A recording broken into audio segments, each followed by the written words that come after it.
Hey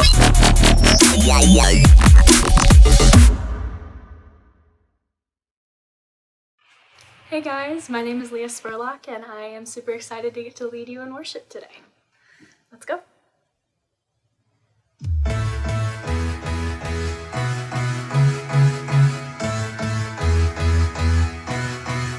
You shine brighter than any star in the sky. Your light shining through the dark of the night. Jesus, forever I find all that I am in your love, love, love. You are with me in every step that I take. Your love for me, you have called me by name. Jesus, forever I find all that I am in your love, love, love. Let the music play, hear us praise your name. See the darkness fade, dance the night away. We have found our place in the Savior's grace. Dance the night away. Your light is taking over me. Yeah. I find freedom in the light of your love, everlasting. You are more than enough, Jesus, forever. I find all that I am in your love, love, love. Let the music play, hear us praise your name. See the darkness fade, dance the night away. We have found our place in the Savior's grace. Dance the night away. Your light is taking over me. Your light is taking over me. I'm dancing 'cause your love has set me free. Your light is taking over me.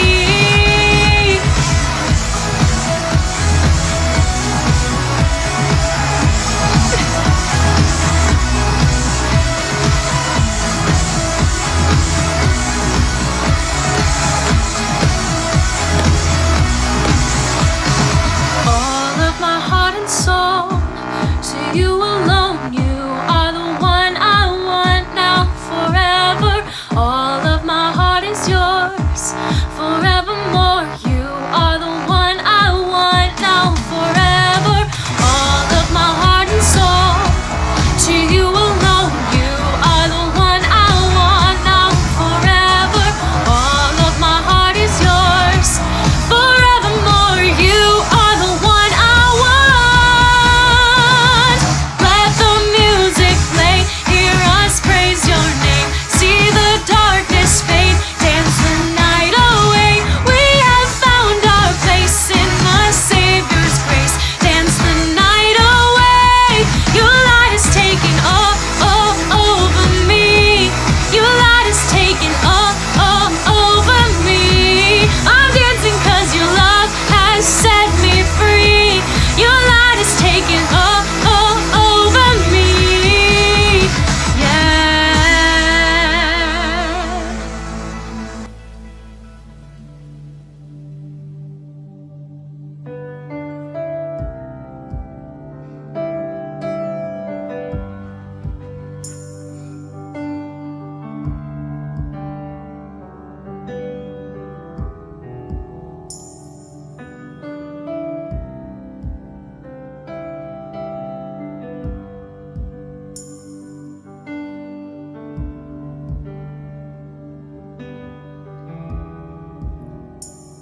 You are here, moving in our midst.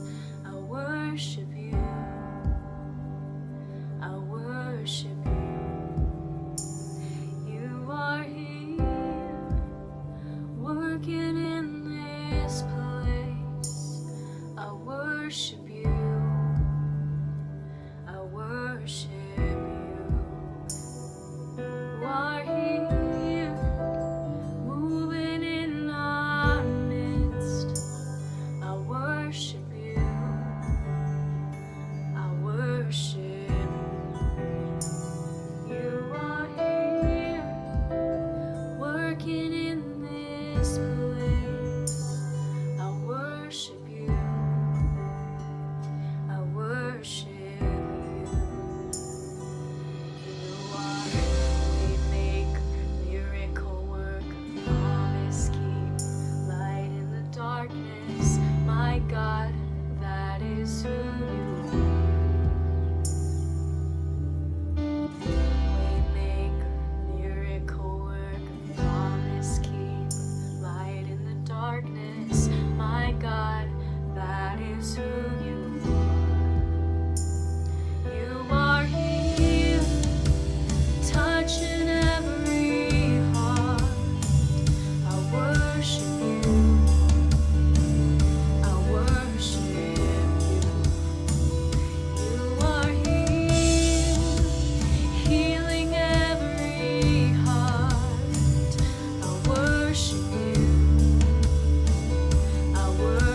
stop working. Even when I don't see it, you're working. Even when I don't feel it, you're working. You never stop working. You never stop working. Even when I don't see it, you're working.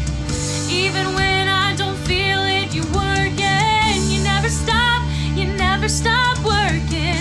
You never stop working. Even when I don't see it, you're working. Even when I don't feel it, you're working. You never stop working. You never stop working.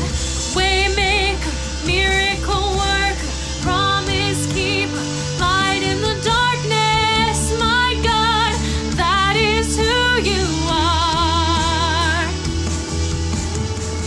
Waymaker, miracle worker, promise keeper, light in the darkness, my God, that is who you are. That is who you are. That is who you are. That is who you are. That is who you are. That is who you are. That is who you are. That is who you are. That is who you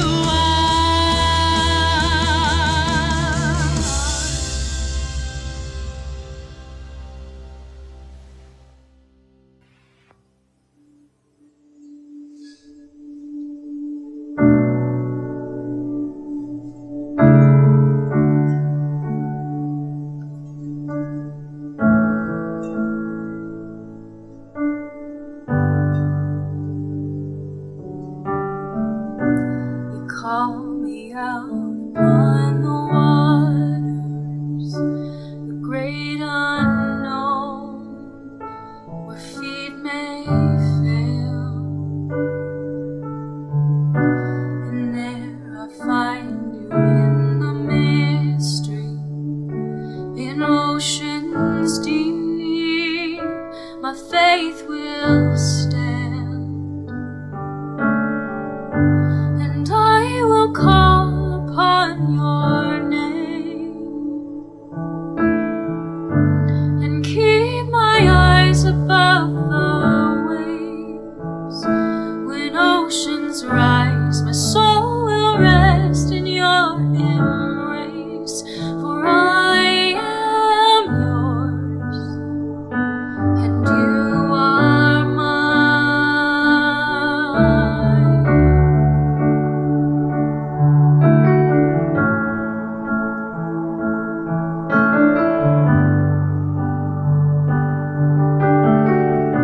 Your grace abounds in deepest waters.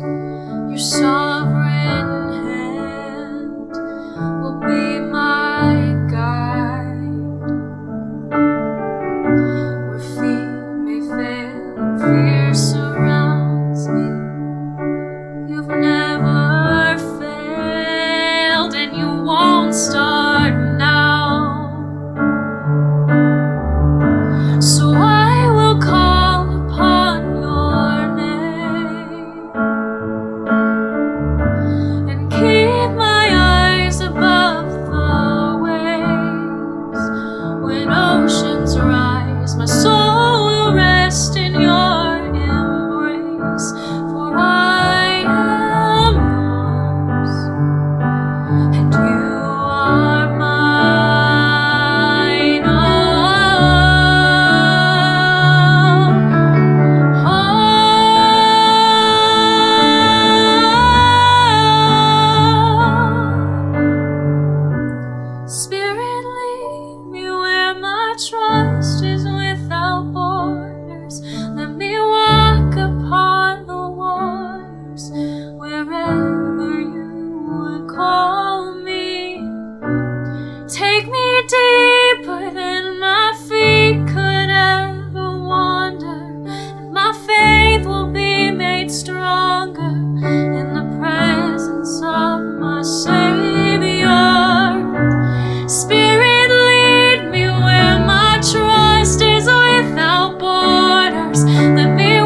Happy 365,000th day of Corona vacation.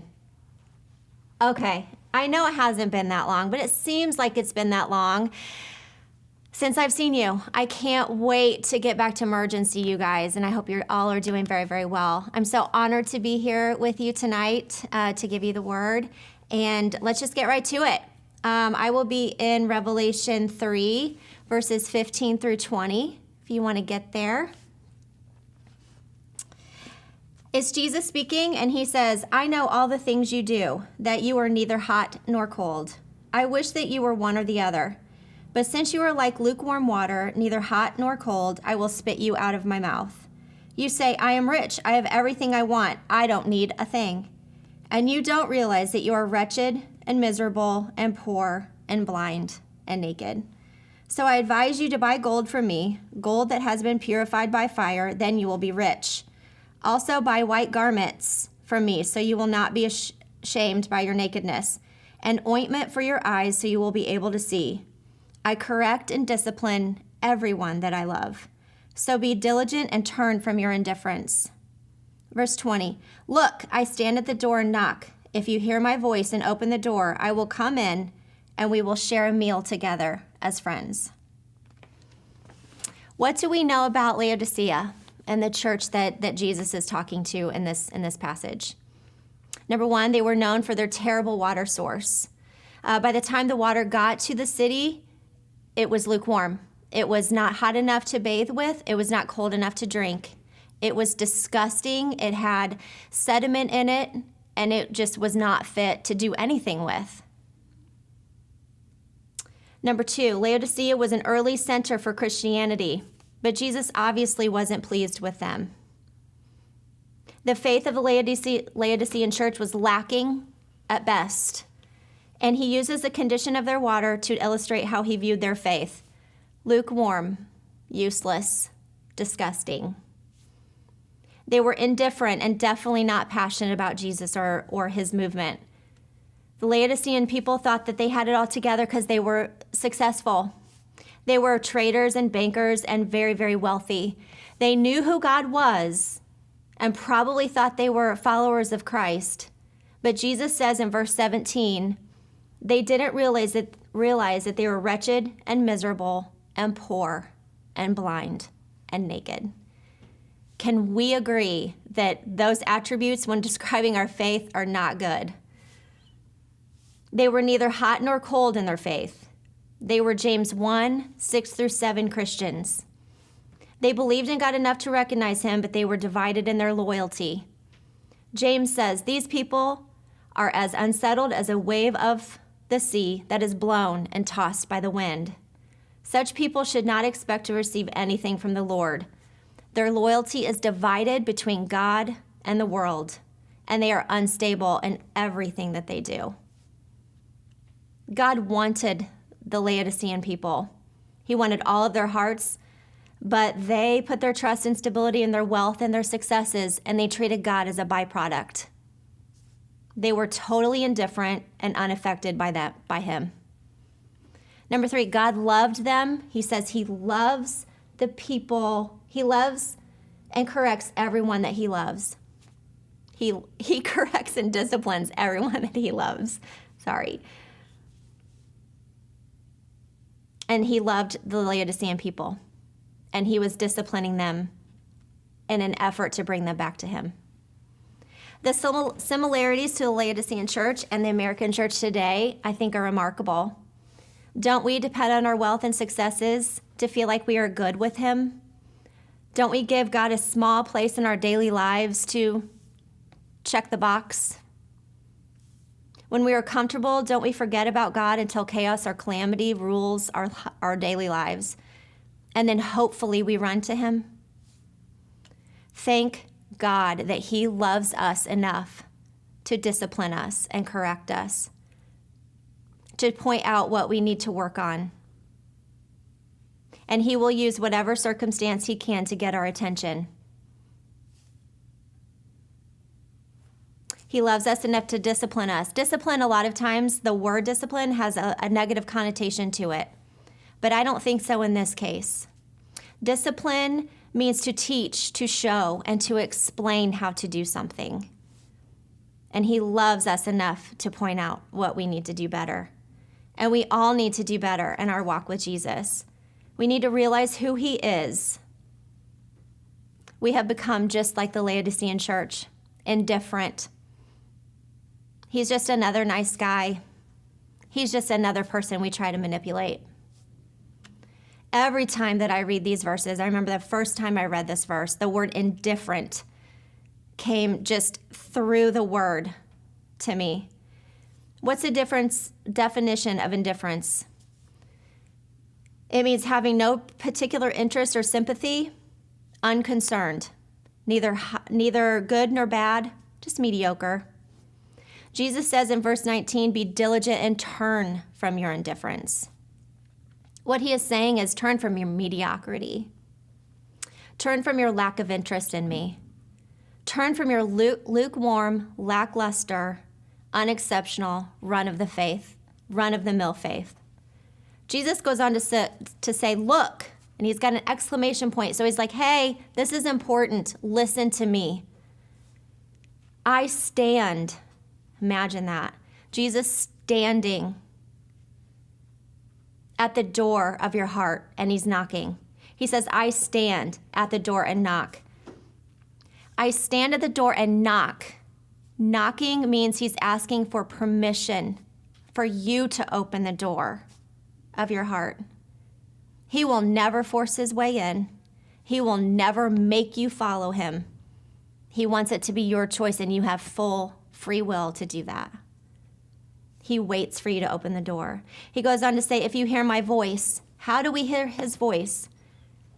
Read his word, pray, take time to listen to what he's trying to say to you, and worship him.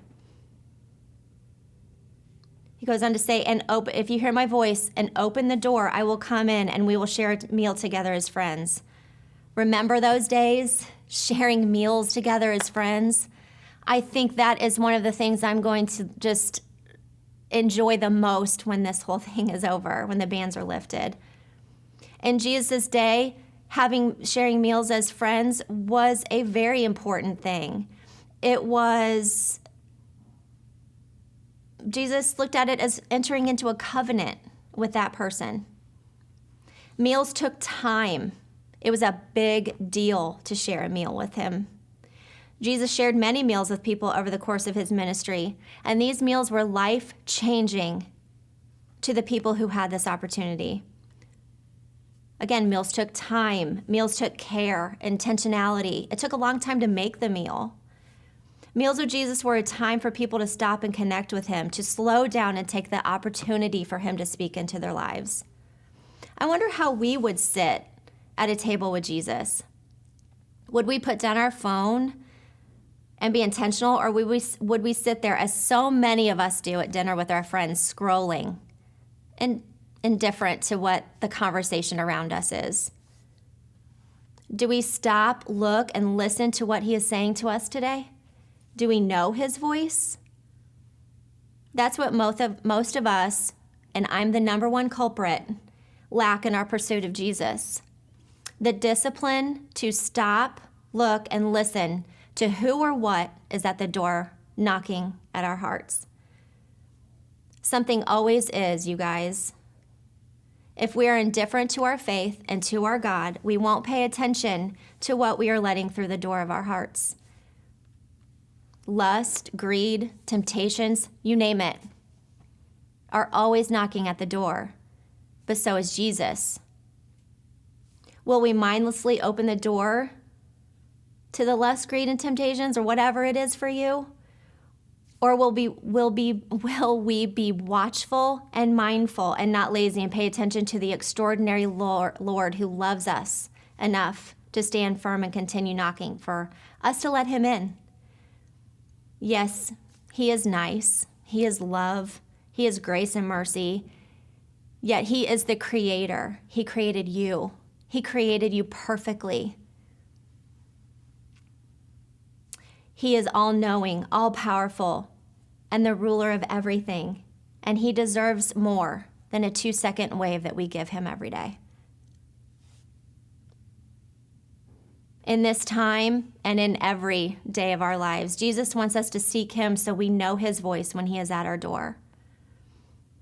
He wants us to open that door to him so he can come in and share a meal with us, to have covenant with us.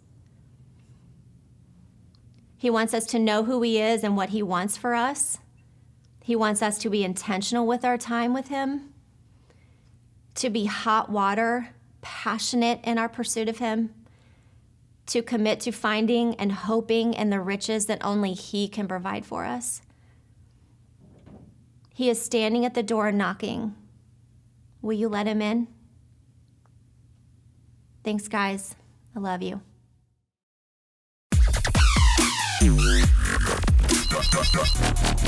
Yeah.